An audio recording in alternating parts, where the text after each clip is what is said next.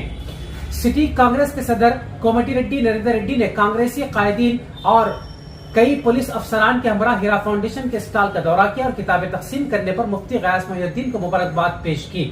اس programme میں ہیرا foundation کے کارکنان شیخ احمد، فرید، نصرت اللہ، مکرم، کلیم، شریف، توحید، محمد رفیع اور دیگر موجود تھے۔ آئیے دوستو بڑھتے ہیں اور خبر کی جانب کہ S I O Karimnagar city کی جانب سے 40 سال کے سنگ میل کے موقع پر عظیم الشان کانفرنس کا انعقاد بمقام آئی پی اے گارڈن کشمیر گڈھا کریم نگر پر منعقد کیا گیا۔ ایس آئی او کا قیام اکتوبر 1982 میں کیا گیا، چنانچہ اس سال اکتوبر میں اس قومی سطح کی تنظیم اپنی عمر کے 40 سال مکمل کر رہی ہے۔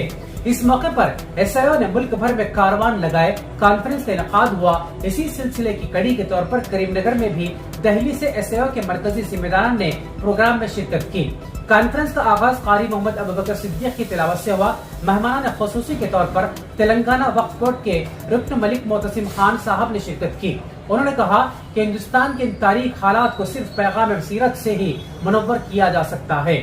آپ نے کہا کہ یہ امت مسلمہ کی ذمہ داری ہے کہ وہ ہندوستانی عوام کو محمد صلی اللہ علیہ وسلم کی سیرت سے واقف کرایا جائے۔ بعد ازاں ایس آئی او تلنگانہ کے صدر ڈاکٹر طلحہ فیاض الدین نے بھی نوجوانوں کو خطاب کرتے ہوئے کہا کہ وہ اپنے آپ کو پہچانے، اپنی ذمہ داریوں کو جانے اور زور دیتے ہوئے کہا کہ ملک کا مستقبل ان کے ہاتھوں میں ہے۔ قبل ازیں ایس آئی او کے کیڈر نے شاندار ریالی سے ایس آئی او کے کاروان کا استقبال کیا۔ عمر شہروز صدر ایس آئی او کریم نگر نے شرکاء کا شکریہ ادا کیا۔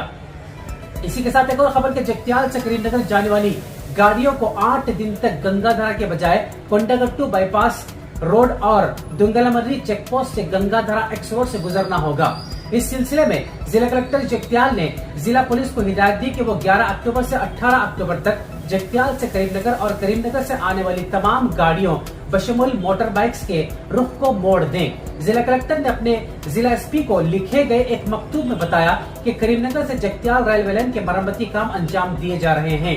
گنگا دھرا کے railway crossing gate number T29 کے پاس ریلوے لائن کافی خراب ہو چکی ہے۔ ریلوے حکام نے اسے 8 دن میں درست کرنے کا وقت مانگا ہے، جس کے پیش نظر تمام گاڑیوں، آر ٹی سی بسوں، 2 ویلر اور 4 ویلر کے رخ کو گنگا دھرا چوراستے سے موڑ دیا جائے گا۔ گاڑیوں کو تھاڑا کنڈا، بوئن پلی، ویملواڑہ سے کنڈاگٹو بائی پاس، شاتراج پلی، فاضل نگر اور ویملواڑہ، نلگنڈا، چیریال اور دنگلمری چیک پوسٹ سے جگتیال اور کریم نگر جانے کی اجازت رہے گی۔ اسی طرح بڑھتے ایک اور خبر کی جانب کہ چیف منسٹر تلنگانہ کے چندرشیکھر راؤ اتر پردیش کے سابق وزیر اعلیٰ ملائم سنگھ یادو کی آخری رسومات میں شرکت کریں گے۔ آج یعنی 11 اکتوبر کو ملائم سنگھ یادو کی آخری رسومات انجام دی جانے والی ہیں۔ قبل ازیں چندرشیکھر راؤ نے سماجوادی پارٹی کے بانی و اتر پردیش کے سابق وزیر اعلیٰ ملائم سنگھ یادو کو بھرپور خراج پیش کیا۔ انہوں نے کہا کہ ملائم سنگھ یادو نے اپنی پوری زندگی میں کمزور طبقات کی ترقی اور بہبود کے لیے کام کیا۔ وزیر اعلیٰ نے اکھلیش یادو اور ان کے خاندان کو پرسا بھی دیا۔ وزیر انفارمیشن ٹیکنالوجی کے تارک راما راؤ نے بھی اس خصوص میں ٹویٹ کیا۔ انہوں نے کہا کہ ہندوستانی سیاست کے ایک حقیقی دور کا خاتمہ ہو چکا ہے۔ اسی کے ساتھ ایک اور خبر کہ محبت کا اظہار ایک فطری جذبہ ہے۔ شخصیت جس قدر عظیم ہوتی ہے، اس سے محبت کا جذبہ بھی اتنا ہی شدید ہوتا ہے۔ وہ دل منافق کا ہی ہو سکتا ہے جس میں آپ صلی اللہ علیہ وسلم کی محبت نہ ہو، لیکن محبت کا اظہار اس طریقے سے ہونا چاہیے جو محبوب کو بھی پسند ہو۔ مسلمان حضور صلی اللہ علیہ وسلم سے اپنی سچی اور والہانہ محبت کا اظہار آپ صلی اللہ علیہ وسلم کے مشن سے وابستہ ہو کر سکتے ہیں، اور آپ صلی اللہ علیہ وسلم کا مشن غلبہ اسلام تھا۔ آج ضرورت ہے کہ ہم اس دین سے اپنی وابستگی کو مضبوط کریں اور ہر سطح پر اس کے نفاذ کے لیے کوشاں رہیں۔ ان خیالات کا اظہار مولانا حامد محمد خان امیر حلقہ جماعت اسلامی ہند حلقہ تلنگانہ نے 12 ربیع الاول 1444 ہجری 9 اکتوبر 2022 کو مہاراجہ فنکشن ہال ملک پیٹ میں منعقدہ سیرت ایکسپو سے خطاب کرتے ہوئے کیا، جس کا اہتمام جماعت اسلامی ہند ملک پیٹ و ایل بی نگر کی جانب سے کیا گیا تھا۔ قبل ازیں مجلس کے رکن اسمبلی ملک پیٹ جناب احمد بن عبداللہ بلالہ نے ایکسپو کا افتتاح کیا اور اپنے خطاب میں ایکسپو کے منتظمین کو مبارکباد پیش کی۔ انہوں نے کہا کہ یہ ایکسپو دین اسلام کی خاطر حضور صلی اللہ علیہ وسلم کی جدوجہد کے مختلف مراحل کو سمجھنے میں بے حد ممد معاون ہے، اور ایک ایسے وقت جب بعض شرپسند حضور صلی اللہ علیہ وسلم کی شخصیت کے تعلق سے غلط باتیں پھیلا رہے ہیں، ہمارے غیر مسلم بھائی اس نمائش کو دیکھ کر اپنی غلط فہمی دور کر سکتے ہیں۔ اسی کے ساتھ ایک اور خبر کہ وزیر اعظم نریندر مودی نے کہا کہ ہندوستان شمسی توانائی کے استعمال کی جانب ایک قدم آگے بڑھ گیا ہے۔ مودی جو گجرات کے دورے پر تھے، 14,600 کروڑ کے مختلف پروجیکٹوں کا سنگ بنیاد رکھا۔